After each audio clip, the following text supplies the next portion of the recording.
Chapter 8. More than half of the Father Grass was intercepted by West G Army's sneak attack. The rest were burned to ashes. Li Xintian tried to clean up his involvement. He even removed his own confidant, but that just caused Gao Min to doubt him. Gao Min felt furious when he thought that he would not be able to conquer West Yi. After 99 steps were finished, he now had to leave on the last step, returning to Beijing a loser, to accept the courtier's accusations and Li Xintian's forgiveness. How could he be willing to suffer such humiliation? So he wrote 2 letters, one to his brother, the other to his most trusted friend, Prince Li. Prince Li and Gao Lang secretly met after leaving Beijing. Along the way, they raised rations to send to the border. Because of their high positions, the supply officials gave them the green light. Even when they emptied the local granary, no one dared to interfere. But they didn't need to interfere. Li Xintian had sent a spy to monitor Gao Lang and Prince Li, and they secretly reported the matter to the emperor. Li Xintian trembled after reading the news. When Gao Min faced a difficult situation, his first thought was not him. It was Prince Li, and Prince Li disregarded life and death to help him. Anyone could see how deep their feelings were. He could no longer deceive himself that the two were not close. Who would be willing to die for someone they don't care about?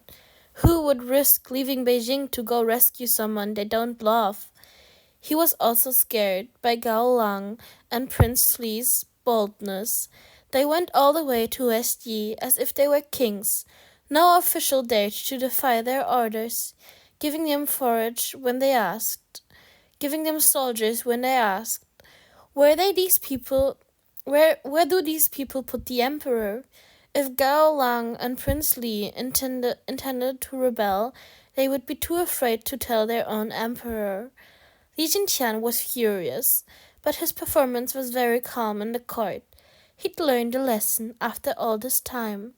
He couldn't reveal the slightest abnormalities, or Gao Jia and the family Gao and Prince Li would immediately know.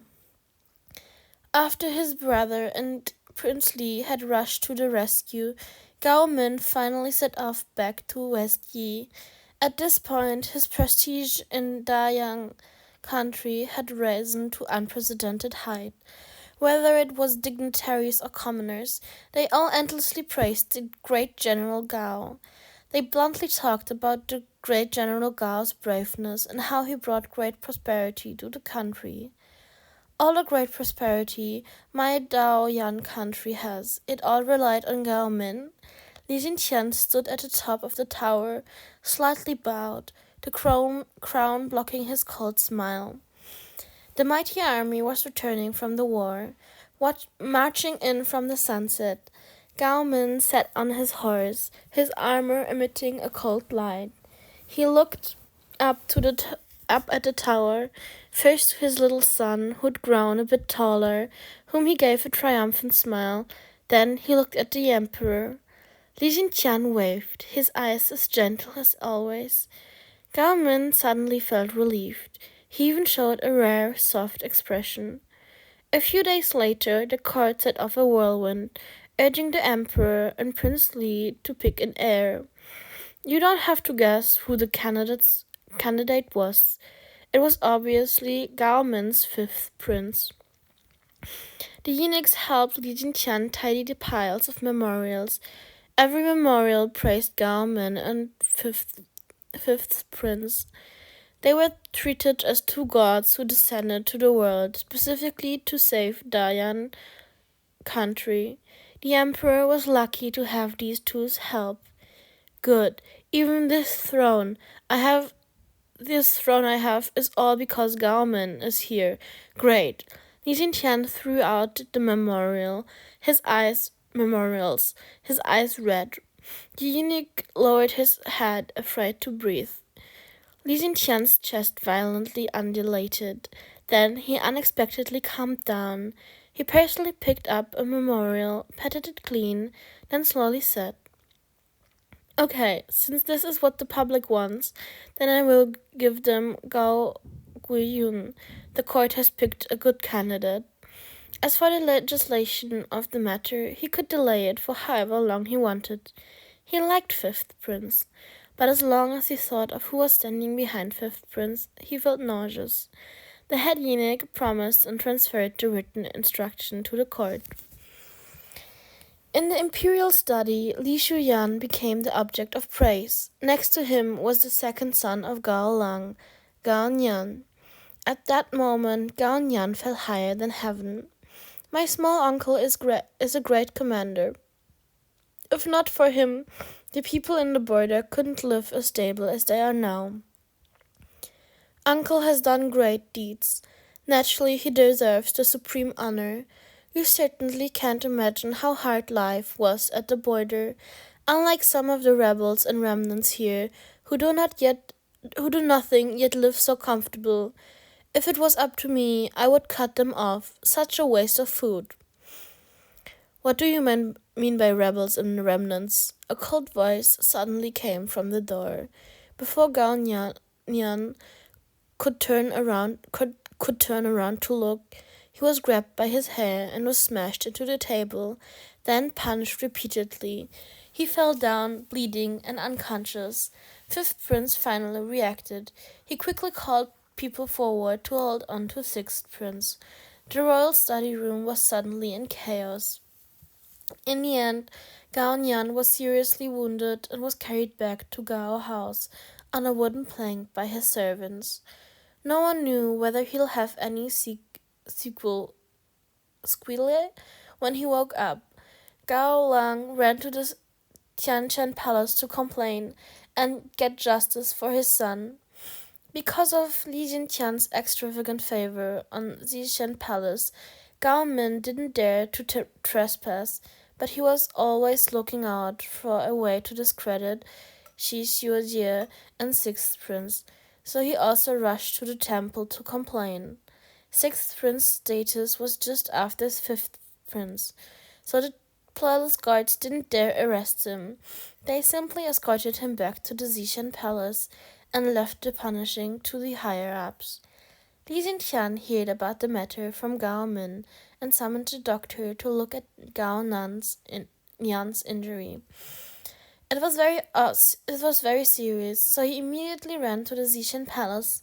He hadn't been inside the gorgeous, lonely palace for a long time, so he was timid to enter.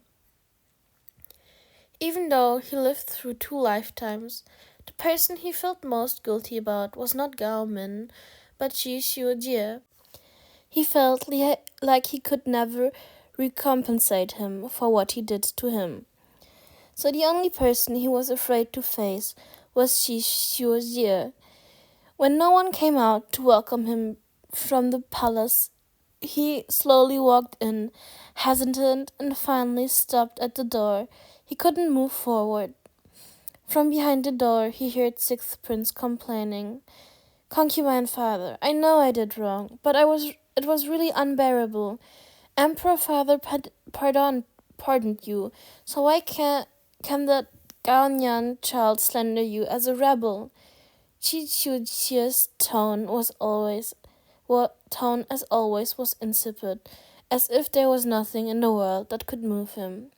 Why? Naturally, because his surname is Gao. Who cares about the Gao name? I'm surnamed Li. Sixth Prince sounded offended. Qi Qiujie gently laughed, then sighed. "Silly boy, do you think your last name is very honorable? That was before, not now. Now you can't move against the Gao family. Even your emperor father can't move them." "Even Emperor father can't move them? How is that possible?" Sixth Prince apparently didn't believe. Qi Xiujie patiently explained. "Gao Lang has dominated the court. Gao Min holds the army. Both outside and inside the palace are in Gao family's control. If Gao Min wants us to live, to die or disappear silently. How can we oppose them? Who do you think shortened my lifespan and ruined my womb with poison? Gao Nian has no royal blood, but his surname is Gao. This alone can make him pressure you. Sixth Prince was silent for a long time, frightened. Then he softly asked, Concubine father, does the Dayang country belong to the Gao family or to my Li family? Now it's still yours, but in the future, who knows? Shi Jie sighed, then said, In any case, don't make this happen again in the future. Go kneel in front of the Xin temple. Don't make your father lose any more face. Sixth Prince was unwilling to agree. He muttered, I really don't know what Emperor Father is thinking. Li Jingtian heard this and fled, embarrassed. Originally, he thought that since Shi Jie was always in his palace, he wouldn't notice. But if even he can see it clearly, what do the courtiers think? Li Jingtian remembered the memorials urging him to make Fifth Prince the heir, and his heart squeezed. The courtiers were obviously biased for Gao Min and his son. They don't remember that I am the real master of Dayang country. The hostility in his heart spilled out. His footsteps quickened. When the emperor walked far enough away, Shi Shujie touched the wolf cub's head and laughed, praising, Good play, but your actions really were a bit rough. The best way to murder is not in the broad daylight, but with a sword in the shadows, without a trace. There are thousands of ways to kill him without being noticed. Why did you use your own hands? Shu Dong hugged his father's waist and said with a ruthless expression, I can't tolerate anyone being disrespectful to you. I need to pay him back personally. Good boy. Zhu Sheng laughed, then immediately made the attendants find a bunch of thorns and sent the distressed wolf cub to the temple. Sixth Prince knelt for forgiveness in front of the Yan Xin temple, but Gao Min was not only indifferent, he added more thorns under his knees, and ordered him to kneel until afternoon the next day. Once he saw the prince's knee bones was undoubtedly wrecked, Gao Min finally let him go back. Fortunately, Gao Nian was alive. He had even woken up. He had no other symptoms except for dizziness and vomiting.